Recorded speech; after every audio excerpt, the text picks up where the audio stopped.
Back, baby, and ready to watch some more monsters being commandos. I kind of left my last video on a cliffhanger of Boss Bitch Magic Girl not being the real villain, and since I really don't know how to make an intro for pretty much a continuation of my last video, let's just get right into it with...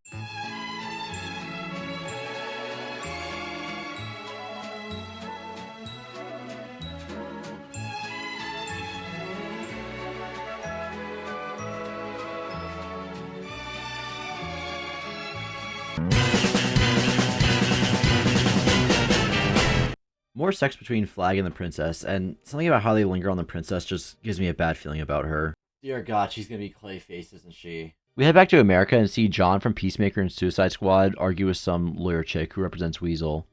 Honestly, didn't even know a creature like Weasel could even get a lawyer. I wonder if it was, like, provided by the state. Finally, we get to see Frankenstein again, and honestly, it's gonna be annoying how it seems like they're gonna go down a route of Frankenstein being jealous, thinking Flag is into Bride and she's into him. I feel like it's going to get blown up into a whole big thing, when in reality, it doesn't even really matter.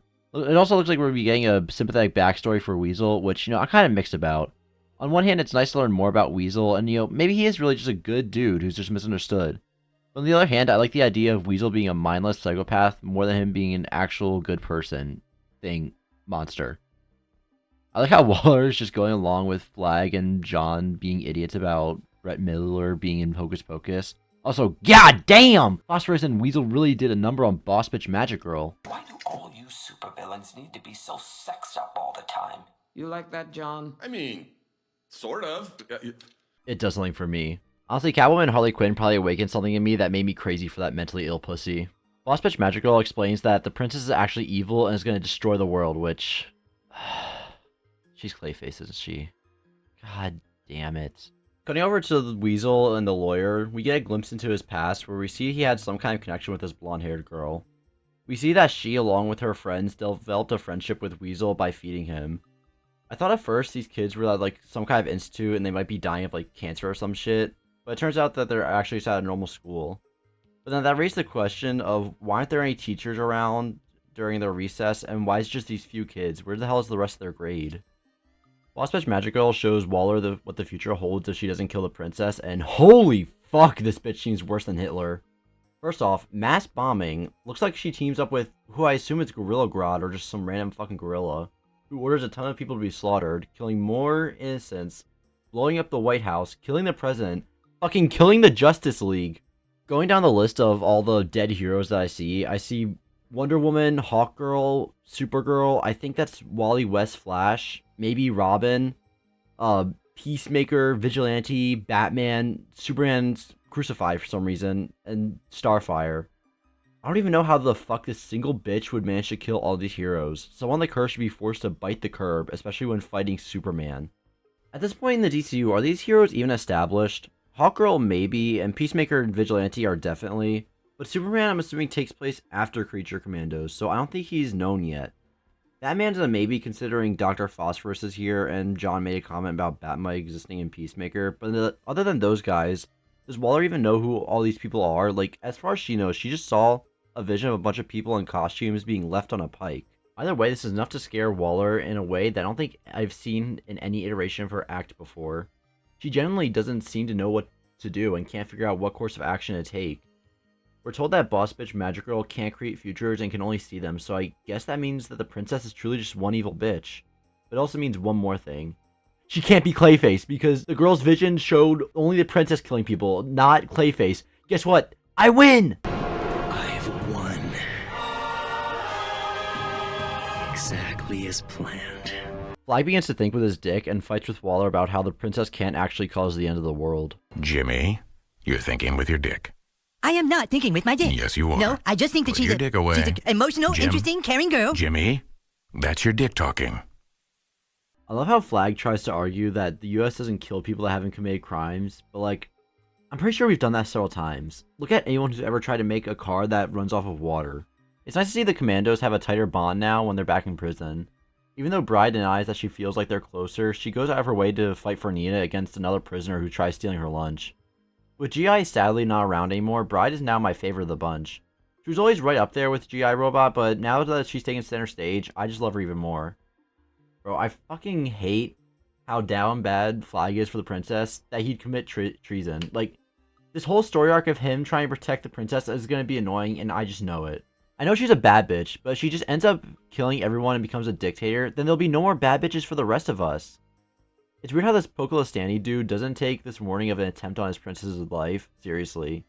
Even if he doesn't know who Flag is, being told that your princess is going to be killed should warrant at least some sort of reaction. But this dude just acts like he wants to hang up on Flag ASAP. Enter Frankenstein, who is pretty much saying what the viewers are probably thinking. You think she'll love you? She'll never love you! Confusing the relationship between Flag and Bride, Frankenstein says she'll never love you, but Flag obviously thinks he's talking about the princess, which, you know, yeah, she doesn't love him and was probably just using him as a means to an end. Even though I thought Frankenstein's vendetta against Flag was going to be annoying, it's honestly pretty funny how the two misinterpret one another, with Frankenstein being upset Flag is calling Bride princess, even though we know he's talking about the real princess. Thankfully, this whole situation between Frankenstein and Flag is put to rest quickly. Frankenstein is really just a goofball, and I love him even more now that we get a moment with him. I really can't wait to see more of him, especially now since it seems like him and Flag are just going to be best friends. More Weasel backstory, as we see Weasel is just friends with this group of kids. Honestly, these group of kids are just really fucking retarded. Like, who the hell plays with a liquor bottle and just randomly lights matches? Also, this old dude is the biggest retard of them all, just for shooting a shotgun in a basement with kids around. Ignoring the gas tank in the background, what if you missed and shot one of the kids? Using a blunt weapon would have been more effective in my opinion. The dude ends up shooting some sort of tank in the background, and that combined with the fire the kids started earlier causes a massive explosion, and holy shit, the kids are actually dead. I was actually dumbfounded by the scene, because rarely in media are kids ever depicted being harmed or even killed. And in such a horrific manner too, like an explosion is not a good way to go out.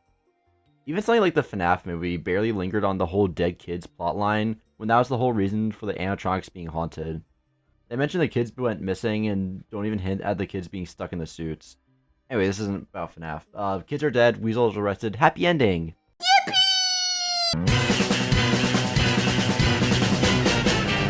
Instantly starting off with an average American school lecture, I love how Frankenstein points out how weird it is for the teacher to scream about lesbians on an island full of women. Like, no shit there's gonna be lesbians there. I know from Flag's point of view, it's hard to believe what Boss Bitch Magical showed Waller, but as a viewer, this is really fucking frustrating, seeing Flag trying any way he can to defend the princess.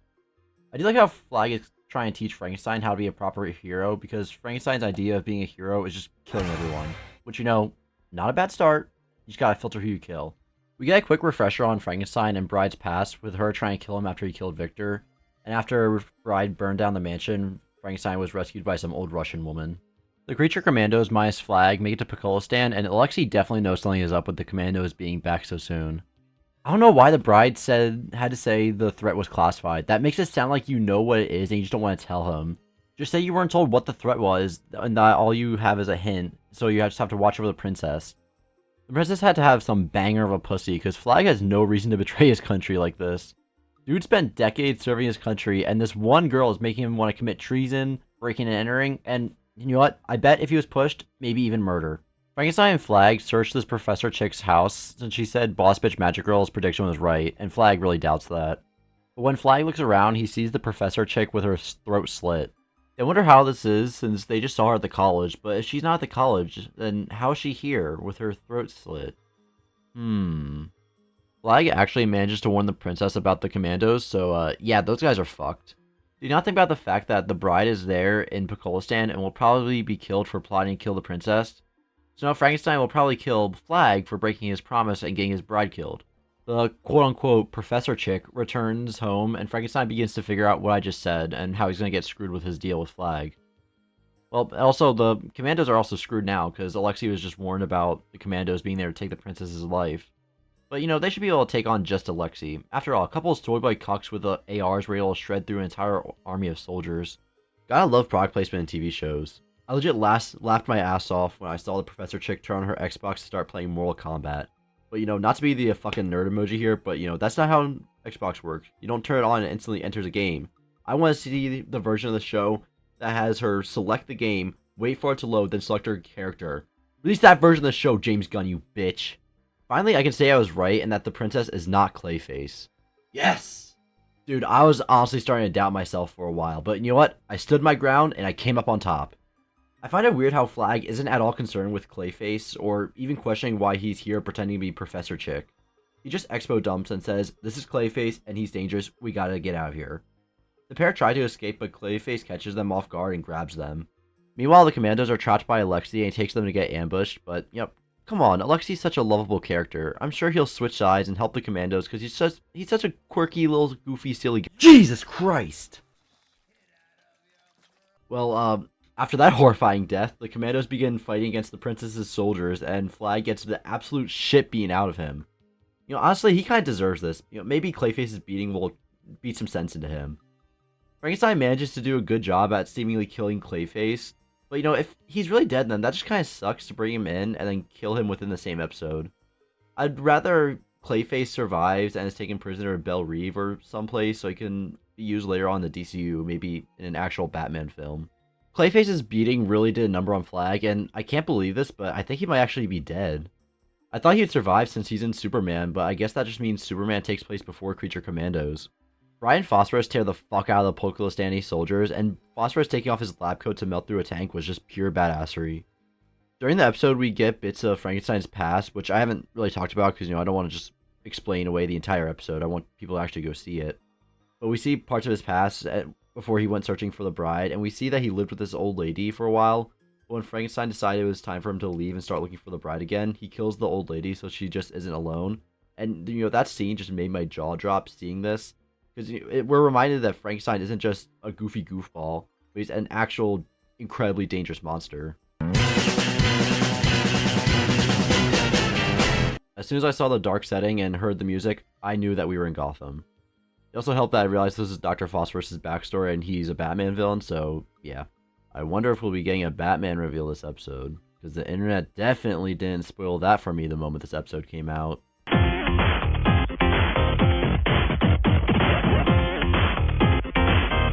Brian and Nina are still on the run from the soldiers, and then they end up running into each other. The two get cornered and hurry inside the closest building, which, of course, it's a whorehouse. Immediately, I knew it was going to be like a strip club or a brothel once two women walk inside of a random building in an alleyway. Like, that's just women in Media 101. Cut back to Flag, who is apparently alive, but barely. Waller and John learn that Frankenstein has entered the picture and is potentially going to stop the bride and Commandos from killing the princess, which, not good. Frankenstein enters a private jet that was heading towards Pokolistan for some reason and kills two men on board. Why were they even going to Pokolistan? Because, that seems like a very isolated country, like DC's version of Wakanda. The co-pilot leaves the cockpit to see Frankenstein kill the men, and then gets into a long monologue about love and the bride, and how she's about to make a big mistake that he needs to stop her. Once again, it's great to see Frankenstein kind of playing into an anti-hero role a bit here. Even though his motives are to stop the protagonist, it's only because he's being fed false information. But like I said at the end of the last episode, this whole scene just shows how much of a monster Frankenstein really is, and I fucking love it. We head back to Dr. Phosphorus, who adds breaking and entering to his list of crimes he's committed in Pokolistan. That and attempting to murder the current monarch of the country. We get to see his backstory, which, god damn, is it sad. Dude was just trying to cure cancer, and so he had to make some deals with some mobster dude who ends up killing his wife and son. I love how this scene with the van, since his hands don't have blood on them anymore, I imagine these gangster dudes just let Phosphorus wash his hands before kidnapping him. The brothel owner tries to talk Nina and Bride into becoming prostitutes, which, it's just a wild offer to even try to make, considering that Bride and Nina are clearly just there waiting for the soldiers to get out, and, they're strong, independent women. They don't need to be tied down to the life of prostitution and all the junk that comes with that. Phosphorus' relationship with this random girl is honestly really sweet, and seeing that he's really just a family guy who was sent over the edge by this mobster is heartbreaking. Girl just wanted to cure cancer and instead was given a badass radiation powers and turned into a skeleton. I'd make that deal. How about you bitch? You make that deal? I'd make that deal. I don't blame you. Damn good deal. Back with Bride and Nina, some superpowered thugs enter the brothel and begin to beat one of the whores. The chick who runs the place tries to kick him out, and surprise, surprise, she gets the shit beaten out of her. You goddamn woman. Did you really think you could just talk to this superpowered asshole and then get him to leave? Surprisingly, Nina is the one who initiates the fight against these guys, and her only fight scene in this entire goddamn show. Now that it's daytime out, the Commandos begin heading towards the castle and meet up with one another. I didn't notice this on my first watch through, but this random girl really does look like the princess, and it explains why Weasel likes her so much. Honestly, Phosphorus' crash out is beyond reasonable. But, when I hope he didn't kill the mobster's kids after the scene. Seeing how he likes kids, probably not. Phosphorus is so beyond fucking relatable in this whole crime montage, because if I lost everything and was turned into a sick-looking radioactive skeleton, I'd probably go around doing whatever the fuck I wanted to do too. Of course, all the good things come to an end, and Phosphorus is stopped by the one and only Batman. And man, did this reveal really piss off the neckbeards. For some reason, this 2-second PNG of a basic Batman model made these basement dwellers mad because of his bulky design. They started calling him Fat Man for some reason. Like, my guy, this is just a placeholder image. James Gunn doesn't even have an actor in mind yet. We're not even anywhere near an actual Batman movie being made. This is barely even a reveal as well. It's literally just a static image of Batman who has just a basic Batman design. Stop reading into it so much and finding something to be pissed off about. Alright, home stretch, almost there. One episode left. Just gotta get this video out. Alright, last episode. Can't wait to see what's in store for us. Here we have it. Here we go. I don't even think a birth defect like lungs outside your body is possible, but why bother learning about the human anatomy to correct a show where a man was atomized and came back as a cool skeleton? We get more Frankenstein being Frankenstein, and I will forever love that. Fall into my arms and our heretofore screwball romantic comedy will become pornography. But the tender, soft, focused kind, made for chicks. The Commandos begin their invasion on the castle as Frankenstein finds the bride. He climbs the tower that the Commandos are in, only to get pumped full of lead. Damn, bro. Leave it to the woman to alert the guards to their position by shooting Frankenstein. Paramour of yours? Oh, can it, Ghost Rider? Is he allowed to say that? Legally? If this really is the death of Frankenstein, I'm gonna kinda be pissed. First, they potentially kill off Clayface after one episode, and now they're removing one of my favorite characters from the show, from the DCU. Nina's mom is honestly kind of a bitch. She feels nothing towards her own child, criticizes her husband for trying to give their daughter a good life, then just leaves because. She must have not loved her husband at all to begin with, if all it took for her to leave was just having a fucked up child. Also, why would Nina's dad even bother taking her to a playground when she's got all that machinery on? I get that he's probably trying to just, wants to give her a normal childhood, make her feel like a normal child and shit, but one, it looks like she can barely walk in that thing, let alone play on a jungle gym. Secondly, she's gonna be bullied so hard for the way she looks. You are actively feeding the vultures, my dude. What does Nina's dad even specialize in with science? At first I thought it was robotics or engineering or something, since he made Nina that breathing machine, but now he's talking about splicing Nina's DNA to help her breathe. Maybe he really is just an engineer and that's why he fucked up fixing Nina and turned her into the creature from the Black Lagoon. Typical blonde behavior going on with the princess. People are actively trying to take her life and she decides it's a great time to go for a swim because she thinks that it'll set a bad example for her people when they're not around. Oh, goddamn bitch. I gotta know how Dr. Phosphorus's powers actually work. He's able to melt through a thick stone wall without melting his clothes or killing the people near him. I'm assuming he's able to control his temperature or whatever, which is how he's able to keep his lab coat on. But the heat radiating from his hands should be melting his clothes. Dude, Nina's voice in the flashback is super fucking weird. I don't know if it's just my dumb ass, but she looks like an early teen, but her voice sounds deeper than her older self. And in this game of lacrosse, where the fuck is the coach? I don't know the rules of lacrosse, but I'm assuming you can't just ram into someone like that and also just stand around calling them names. Also, this frog in a locker prank is really fucking mild compared to what an actual high school has to offer. In reality, you either get shot, or just get shot. So yeah, Nina runs away, and we're brought back to the present, where the Commandos decide to have Nina, the most docile one of them, kill the princess. Does Bride just, have zero ammo left over after shooting Frankenstein? Like, a single good shot, and the princess is dead. The only thing I could think of that would stop them would be the sound, but it seems like the Bride has a suppressor on her pistol, which, doesn't block out all the sound, but it's not like it's gonna be a loud bang. Also, couldn't Dr. Phosphorus just superheat the pond and boil the princess alive? I feel like I'm coming up with a lot more solutions than just having the girl on the pacifist run kill this bitch. Jumping right back into Nina's past, I get she thinks she's a monster and all that, but she grew up as a normal human, and now she's out here catching fish with her bare hands and eating them alive. That's not something most suburban raised people are just okay with doing. Maybe the infused DNA shit really did just make her a monster. Nina ends up being found by the public and is taken into custody for some reason. It's not like she killed anyone or harmed anyone, so why did she end up going to Belle Reve? Who fucking knows? I guess the justice system is just racist towards fish folk. Wait till they hear about Atlantis. They'll have a field day prosecuting Aquaman and his folks. Waller finally finds out that Clayface was Professor Lady and must have been siding with Boss Bitch Magic Girl this entire time. She tries to warn the Commandos before they kill the princess, and I'll be honest, this scene, this cover of People Are Strange is not doing it for me. Maybe it's just because it's not the original and I just love the doors, and something about that just puts it off for me. Weasel then blows the team's cover, and the princess knows it's Nina, and then...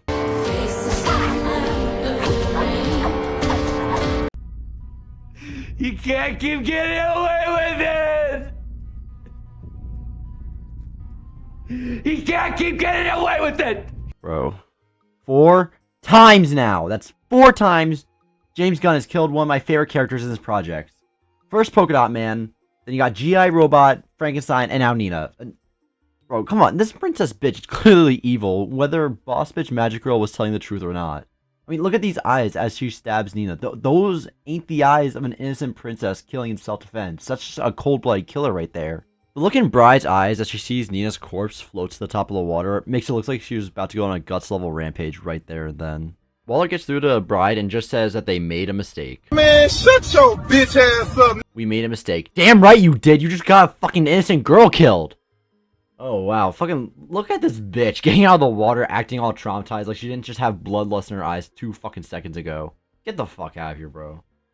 I can't believe the princess is just chill with having her attempted murderer staying in her castle, especially after killing one of their friends. Bride goes to have a talk with the princess, and Expo dumps about how the princess is actually evil, she worked with Clayface, and wants to destroy the world. It's kind of a long Expo dump, and it'd be hard for me to just paraphrase it in a way that's not just outright saying one-to-one what Bride says. So I'm not going to. I don't want to talk about it. Bride then kills the princess, stating that's not because she wants to save the world or anything, but only because the princess killed her only friend. Bro, that shit was honestly cold. I'm a sucker for people getting revenge on someone for killing a friend of theirs that didn't deserve to be killed. Ooh, the Gooners are not gonna like that. The Commandos then walk out like nothing happened, and then... what was the plan? They're still in Pokolistan, and it wouldn't take long for someone to notice that their princess has been shot in the head, and then put 2 and 2 together, and then stop the Commandos. They'd be ambushed by soldiers before they even reached the airport. No shot they're making it home. We get a final scene before the credits roll to talk about, but... I'm not going to. I don't want to talk about it.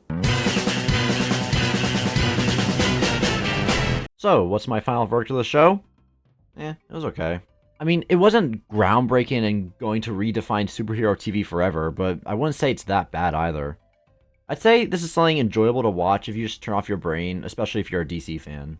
Like I said in my first video, I don't know much about the Creature Commandos and the characters tied to them, so I don't know how accurate this version of Frankenstein is to the comics, or if Bride actually hates Frankenstein in the comics. All I'm going off of is the show's portrayal of these characters, which for the most part was fun to watch. As for the future of DC, or the DCU, going off of this, I don't think this is going to really matter in the grand scheme of things, and I'm happy about that. I think DC should adapt what Marvel was originally supposed to do, and not make any important story beats paywalled behind their parent company's streaming service. If they're going to make a TV show, just make it a fun side quest for your hero to introduce them to your universe, sort of like what the Knuckles TV show did with the Sonic movies.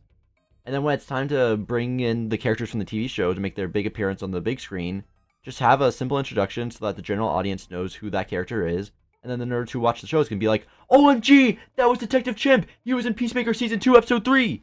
Like I said, this was an enjoyable TV series, but if this show was determining the future of the DCU like Superman is, then I don't think James Gunn would have been kept as the head of DC's cinematic universe. I looked at both good and bad online reviews, and a lot of the bad reviews were pretty reasonable, which is something I'm not used to saying about bad reviews. Everyone hated the soundtrack, which is something that I didn't like as well. They should have just composed original music for the fight scene instead of just hitting shuffle on James Gunn's playlist. A lot of reviews pointed out Bride's relationship with Victor and how weird that was, which, thank God I'm not the only one who knows that. This review right here perfectly sums up how I felt about the show. It was okay to say the least. The voice acting is amazing, and some of the fight scenes are great as well. I really enjoyed the style of animation the show's doing, and once again props to the voice actors. However, TV shows nowadays have become raunchy and bold. That's not always a bad thing, as the Harley Quinn show proves that it can be great with the humor and the storytelling. But so far on what I've seen is just... Don't get me wrong, I was excited for Creature Commandos. It's a good start for the DC Universe reboot. But on some jokes it felt awkward and forced. An example would be Rick Flag Sr. and the princess's relationship. It just felt cringy, and I didn't really see any chemistry there. That would be the same with the bride and her creator. What was that about? Necrophilia, really? The sex scenes were just unnecessary. The more I rewatched the show for this video, the more I just felt sick of it, and its flaws stuck out to me more. That's honestly why it's taken me so long to get the second part out, because I've had to force myself to sit through and watch this shit over and over again and write about it just because I wanted to finish reviewing a series on my video just once.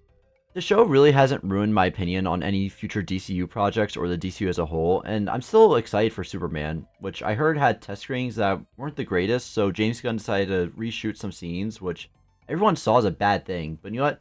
I'm a glass half full kind of guy, and I saw this as James Gunn listening to the fans instead of being like, "No, my work is perfect, best in the biz, yo, this super guy fella, gonna make a hell of a lot of money, because the Don said so." He's actually going back and fixing what the fans didn't like. Anyway, that all was just my review of this shit, and I can finally be finished and move on to other projects like Fred.